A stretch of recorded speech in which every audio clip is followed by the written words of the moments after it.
All right, guys, welcome to the video. This is the big one, right? We're going to talk about Arthur pairings, some thoughts on Arthur, same with Philip. What I actually ended up using for Nevsky really surprised me. I'll cover that at the end when I talk about my new 7 March setup. So let's actually get into it. All right, so what we're covering, we're going to talk about the conditions, right? And by the way, if you haven't watched the last video, it's like a primer on how I'm doing this testing. Highly recommend you watch that. I'll put the link to the video in the descriptions, and also I'll put a card up here just so you guys want to click on that. But watching that will make this make a lot more sense. It'll make sense anyways, but I recommend you watch that. Right, we'll cover the Arthur pairings, some thoughts on Arthur in general, same with Philip. And then finally, at the end, I'll kind of unveil my new 7 March setup based on the testings. And really, I'm pretty happy with this new setup. All right, so you can see that, let's actually go back here. The conditions, right? We're playing in Orleans, and specifically it's Zone 5. So we're here on the bottom right. I don't even know how to pronounce that, like Alverny or something. And then we're fighting Green Camp Bourbon, right? There's a kingdom in Bourbon that has a moon, and then all 5 of their wins are from Orleans. They have very old accounts. They're set up to win Orleans. I think they might be like a C or D seed, and then they just keep winning Orleans. So they're very competent in this game mode, right? And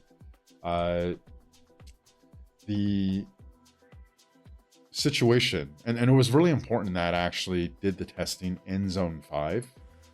Just because as you get further along in Orleans, right, you can actually start unlocking more and more auxiliary skills. By the end, every pairing will have 3 extra skills on it.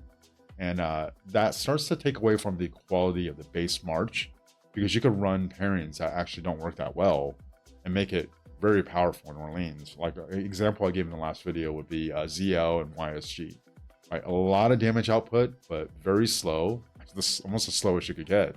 And then slightly squishy, right? So if you make that march fast and you give it tankiness, it's going to do very, very well. But it's not that viable in other KVKs, mainly because of how slow it is, right? I did feel a lot of pressure to do as much testing as possible because I anticipated winning this zone, and I just didn't know how long the fights were going to be, right? So as I was switching through these commander pairings, almost like probably like every 2 or 3 times I refreshed. It took a lot of time because you can set presets, right? But even if you set the presets, you have to move the equipment around. It was very time consuming, and also a little challenging mentally, because you're trying to get your troops out there, but you're trying to switch and do the testing. And the fight, you can kind of see the breakdown. This is just my estimation, obviously. The first expansion, right, about 4 hours, that's when we had most of our ball fights, right? That's when we were actually engaging the ball. We were winning, but at least it was fairly competitive. Once we started really winning, the ball fights mostly went away. The Green Camp or Bourbon Camp is Asian, mostly Asian, and then we're mostly US, right? So our uptimes are kind of opposite each other. So after the initial engagement, I would say like the first 4 hours or so, mainly when we got ball fights was when it was our downtime and their uptime. The stats or the field reports I gathered were over 2 days. The first day I played for about 12 hours. I would say about a good 9 of those hours there was at least some kind of fighting. The second day the activity dropped down a lot. I think I played about 8 hours, maybe 2 to 3 hours. We had enough fights. Okay, once we get to the reports, I'll go over say like Lucia Alex. I use that march pretty much the whole time. Well, actually Ragnar Scipio, I use that march the whole time, right? It was about 2,000 reports.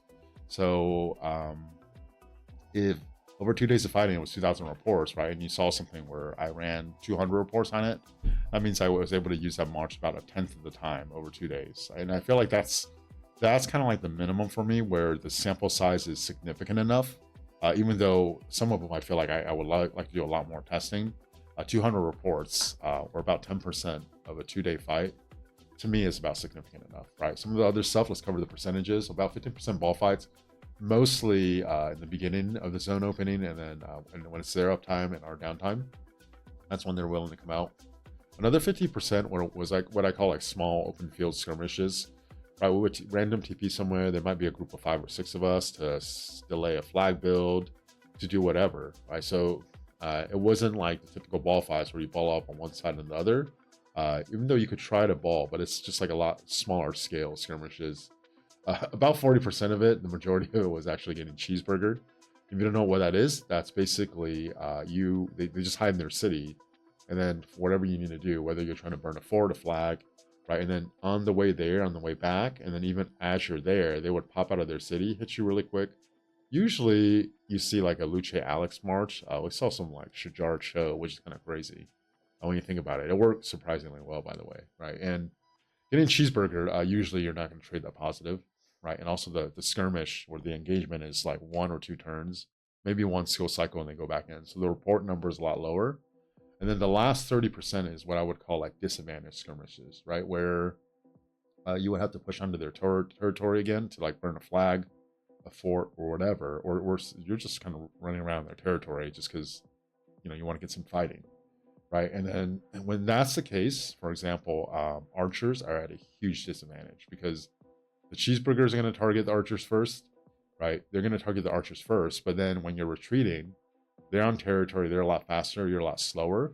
They always target the archers, right? And I noticed like my archer marches were always lagging behind.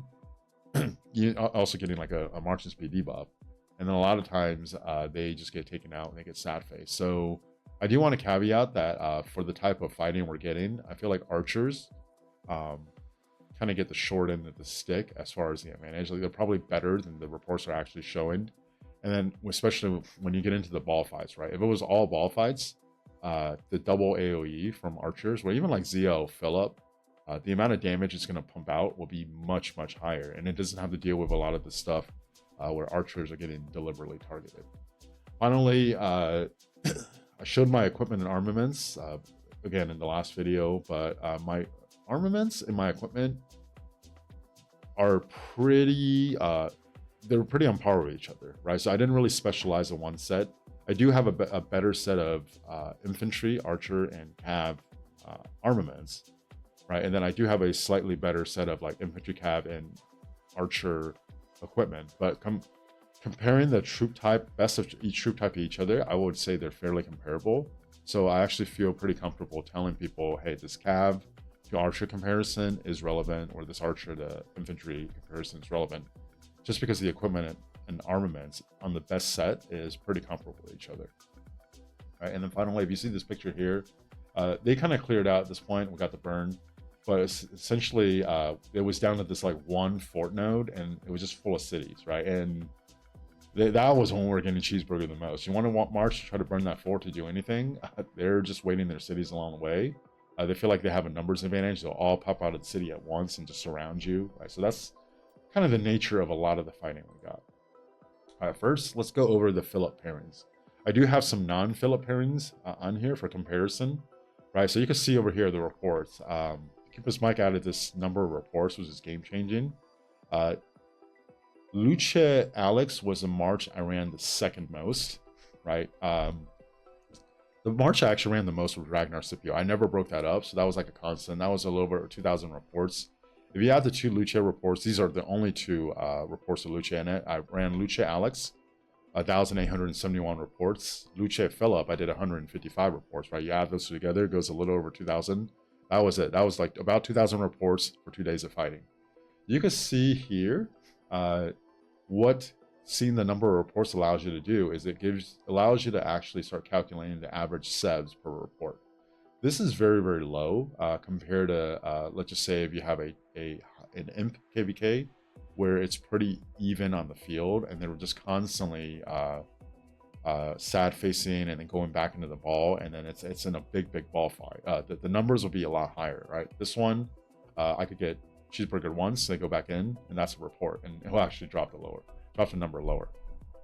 And again, I think in this situation, archers actually get the short end of the stick. But if you compare Alex and Philip, Luce Alex and Luce Philip, you can see the average sevs for Luce Alex is just higher. The field test, right? I talked about that in the last video, or the eyeball test, is that when I was using Luce Philip, it just felt slightly slower, right? It's not slow by any means, but when you're so used to Luce Alex, losing 10% march speed is noticeable. For these, for the most part, there might have been like a few exceptions. I was pretty consistent though. I ran 70% T4 and 30% T5, which is why like when you look at the kill ratio and then look at the KP ratio, it's not straight T5 to T5. It's 70% T4, 30% T5, right? For the ones with a smaller sample size too, like when you're actually starting to calculate the kill and KP ratio, you could be like, that still doesn't add up. If you were running the same troop type, you have to keep in mind, it also depends on who I was fighting, right? Maybe some people I was fighting a mix of T4, T5 as well. Maybe some were just full T5 players because we were just on a bunch of different parts of the map. So even though I did try to switch through the pairings as much as possible, you know, you can't fully do that. And just because, like, it could be a short engagement here, right? Where I'm fighting players with all T5, and then maybe we TP somewhere else, and then it's like a mix of T4, T5, maybe even all T4, who knows, right? So like that's why some of that is outside my control. But if I had to give like thoughts on Lucia Alex, Lucia Phillip, if you asked me beforehand, I would have thought like Lucia Phillip was probably the best March in the game. There's a good shot. And the only reason why I wasn't running that was because Alex is still extremely good and Phillip is being better used elsewhere. But right now, and again, the sample size is under 200. It's only 155. If you had to give me a choice, I think I would actually still stick with Lucia Alex. And honestly, I still think it's probably the best March in the game. All right. Let's go on to the Archer pairings, which is where Phillip, I guess on paper, seems to fit the best, right? ZL Herman, I ran 268 reports of that. And you can see the average 7 wounds for ZL Herman is higher, but also its damage output is very, very high. The second highest on the screen here. And, you know, that makes sense, right? Like when you actually get to use ZL Herman, it's going to do a lot of damage. It might not trade as well just because archers are getting targeted. It might be slightly on the slower side, all of that. But if you're just looking for one March that does the most damage, you can make a strong case that ZL Herman still might be it, like as far as in a ball fight, right? Next, I got to compare like Herman YSG and then ZL Phillip. You can see the average sevs go down dramatically, right? If ZL Herman was 2,600, both Herman YSG and ZL Phillip were about 1,000. And actually ZL Phillip, surprisingly, averaged a little bit more sevs per report than Herman YSG. If I had to give like an overall thoughts on that two pairing, it's good. ZL Phillip, to be honest, was also slightly disappointing to me, kind of like Lucia Phillip. It's good. I did try running ZL Boudica for a bit, and then just comparing it, it's not even close. ZL Phillip is better. It's noticeably faster, right? But it's not as good as ZL Herman. I wish it was, you know, because I want to like be able to break it up and have Archer be better. But Phillip is like a better secondary than Boudica, but not a better secondary than Herman based on the amount of reports I got to run. And then for the ZL Phillip, I actually got to run it 1,575 times. So about 75% of the time. This sample size is fairly robust and concrete. Same with the Herman YSG. I ran it 1,237 reports, right? If 2,000 reports over 2 days is what I got, I was running that like over 60% of the time. So that's kind of like the number. I would still break it up this way. It's just, but breaking it up this way, the archers, at least with the type of fighting I got, they're solid enough, right? But they're not that great. I do suspect if it was a different type of fighting where it was just like real like open field ball fighting, when you're not getting cheeseburger, when you're not getting picked off, there's a lot more people. That number will be noticeably higher, but you know, it is what it is. And then finally, let's go over Arthur Phillip. You can see right here, the average sev is by far the highest, right? So if ZL Herman was 2646, the average sevs, Arthur Phillip was noticeably higher at 3438, but it also actually came back with the most sevs, right? And that actually matches the eyeball test. I ran this March quite a bit. I ran it, let's see here, with 200 reports. So that's about a tenth of the time I was fighting.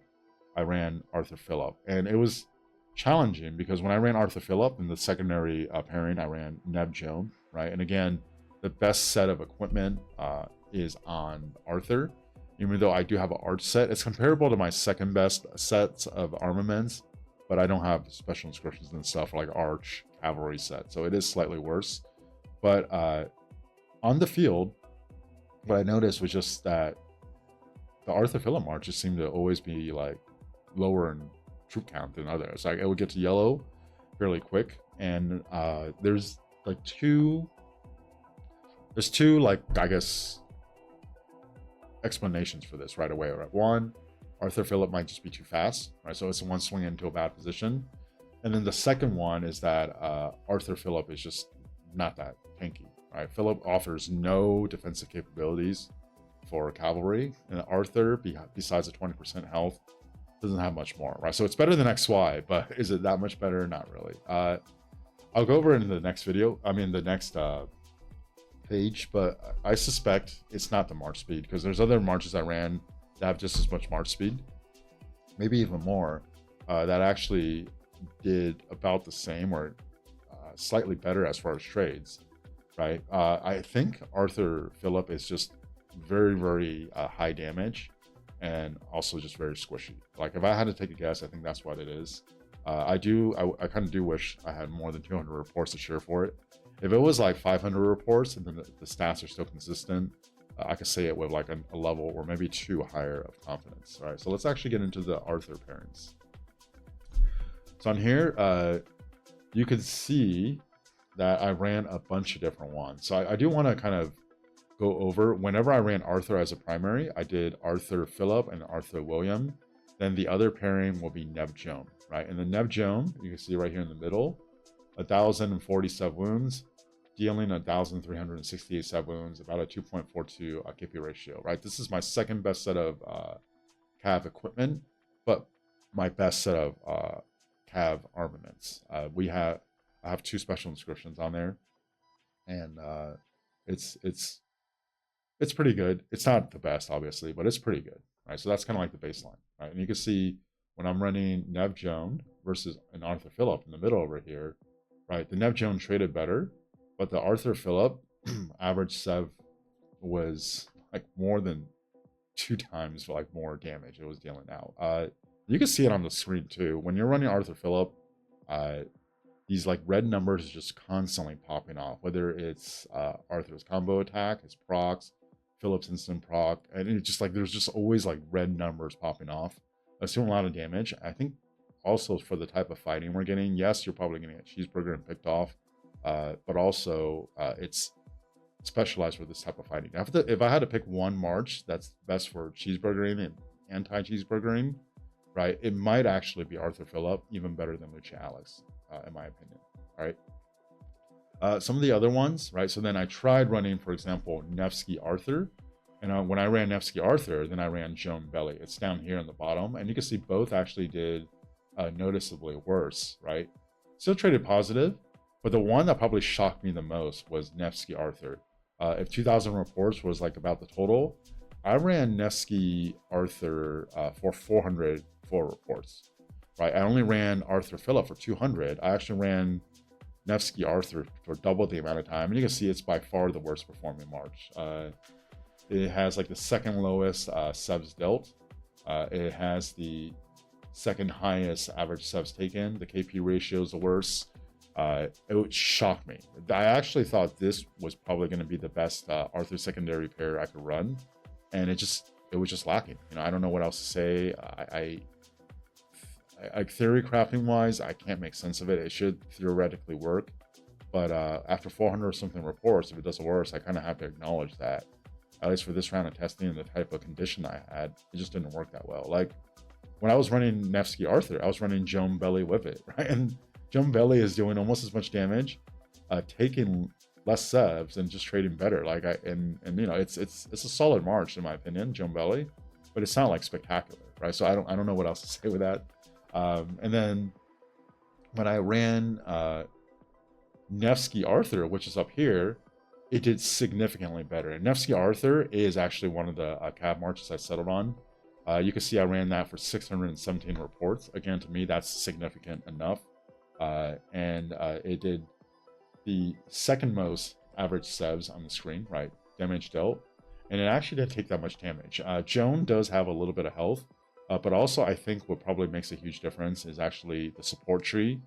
Merchant's Protection, you get a lot more skill damage resistance. The combination of those two, even though Arthur is, not that tanky, the combination of Joan primary with a support tree, a little bit more tankiness, I think gives it enough tankiness where you could run it. And it actually did a lot of damage output, right? So Joan Arthur is actually the way to go. And then from there, I have to figure out what my second calf march is, right? So I tried Nevsky Belly, I tried Nevsky William. Those were the two main ones. I don't have Boa.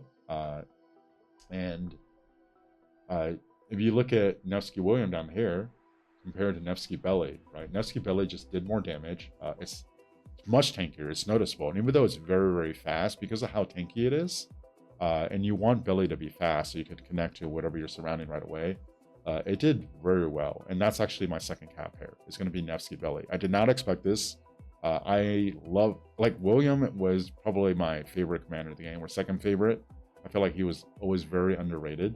He does very well. But after this testing and then just the field test and everything, sadly, I have to bench William for now, unless maybe I flex to a third cap at some point. Right, but Nevsky Belly,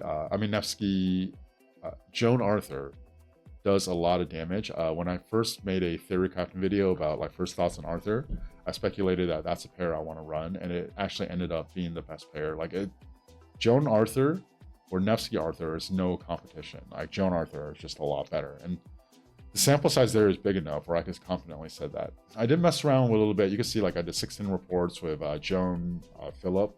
I did okay. It actually does a lot of damage, but that march is also like glass. Someone touches it, it's gonna explode just because there's almost no tankiness there. Some of the other stuff on here,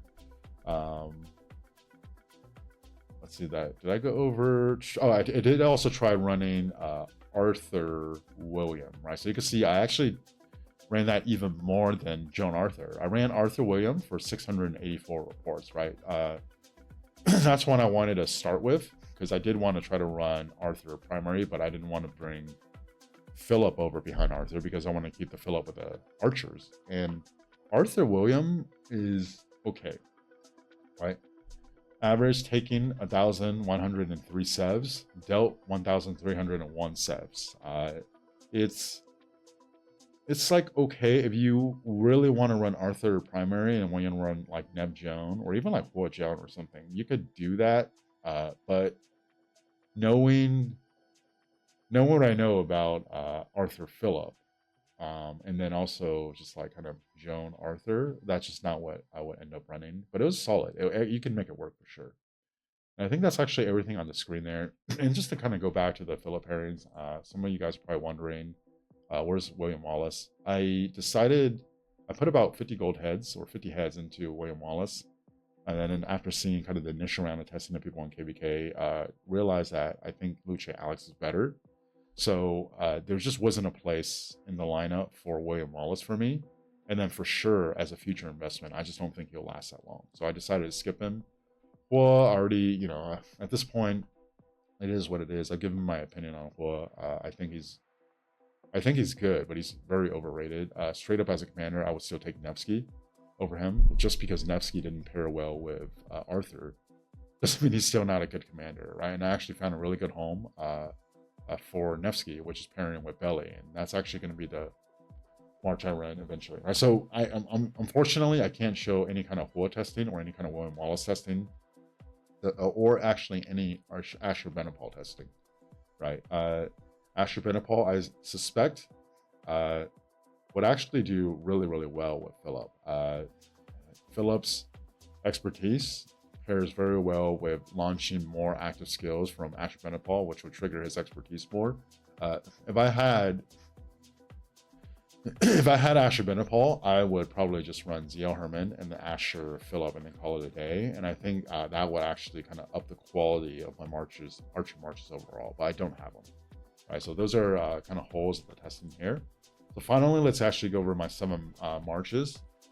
Lucha Alex, Ragnar Scipio, no surprise there.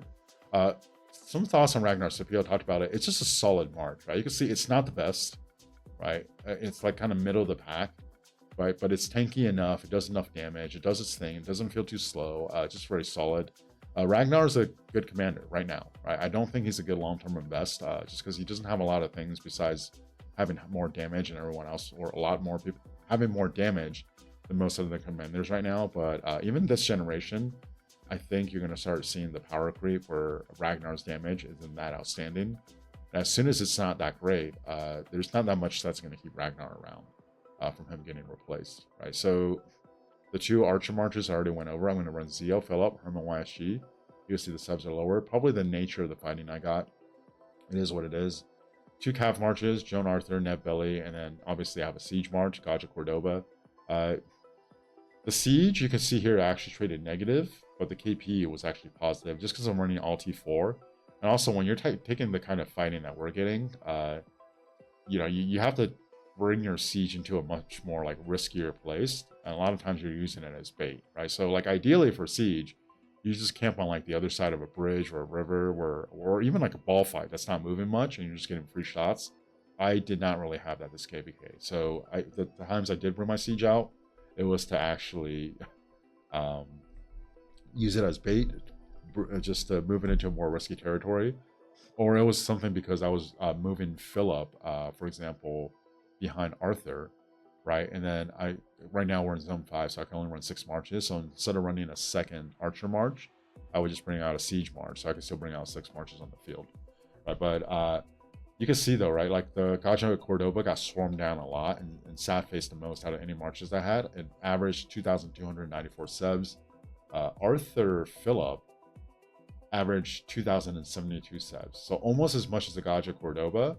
And Arthur Philip is very mobile, right? Like it just seemed to take a lot more damage on the field, right? That's my feedback with Arthur Philip. So I know I went over a lot of stuff, right? Hopefully it kind of adds some like picture to what I think. If I had to give an overall thoughts on Philip, I'm not gonna lie, slightly disappointed me. Beforehand, I would have thought he was maybe, you could make a case for him as like the 4th best commander, right behind like ZL, Arthur, and Luchet, right? You can make a case for Philip as 4th, and I would have made an argument that Philip was probably the 3rd best investment in the game, right? You get Luchet, you get Arthur, and then the 3rd best investment is Philip. He seems very promising behind Arthur, and Philip also seems like he would be very promising behind Asher Menopal. But I don't have Asher, and I wish I could test the Arthur pairing more, but it just leaves my archers in a pretty bad place, which is why I didn't do that. And then Arthur is very, very good. He is for sure the best Cav commander in the game. Does a lot of damage, but he is like slightly squishy, right? So it's important to find a pairing where it doesn't feel like you have like XY 2.0, because he definitely has potential to be that if you pair him wrong. Anyways, that's my feedback on using Arthur and Philip in Zone 5 or Orleans. I'm not going to do any more testing with this, just because the next time, well, the fighting's over. Right, but the next time we have fighting, a new auxiliary skill unlocks, and you get better auxiliary skills, I feel like the testing would be kind of pointless at that point. All right, again, thank you guys for watching to the end. If you haven't yet, please like and subscribe. And also, I do have a member channel, right? So I'm posting this video a few days before it's actually just generally released. Member channel helps out a lot. So if you're like to support channel and you're open to do that, please do. Again, thank you guys for watching. I'll talk to you guys next time.